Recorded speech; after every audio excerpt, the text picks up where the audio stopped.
She was minding her own business. He was minding her own business. She was also dressed in like baggy clothes, comes up, takes out a knife, stabs her to death. 14 times he was previously arrested. 4 times. 14 times. He comes up and just stabs her to death. Situations like this are a nearly daily occurrence in our cities. And I'm coming back from 2 nations, Japan and South Korea, that are poorer than us, that are not as populous as us, and their cities are not just safer, they are different planetary realities. As if I went to Saturn and we live on Mars. We do not have to live this way. You can create a society and a culture where you can get on a train or a subway and not be Irina Zarutska and get stabbed to death in the neck because some black criminal decides, I'm just going to go do it. 14 times he was previously arrested. And all of the Koch brother-funded liberal criminal justice BS is the reason why guys like him are still on the streets. 14 times. Let's put this back up on screen.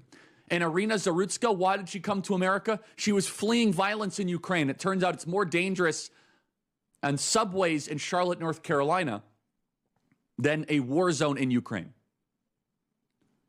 The Associated Press wrote 0 stories about this over the weekend. PBS, New York Times, NPR, Wall Street Journal, BBC, CNN, Washington Post, Reuters, MSNBC, 0 stories. Now they're finally fixing that, but the stories they're writing, like this repulsive headline from Axios this morning. The gruesome attack of the fatal knife attack in Irina Zarutska on a light car rail in Charlotte has MAGA influencers seeking to elevate the issue of violent urban crime. Oh, this is all about MAGA influencers now? Oh, it's not about the fact that a white Ukrainian refugee was murdered just because she was white. Everybody knows that, obviously. Stabbed to death. And by the way, the other sick part, which has now become the new urban way, everyone just kind of sat around and didn't administer first aid for 90 seconds. Just glued to their phones.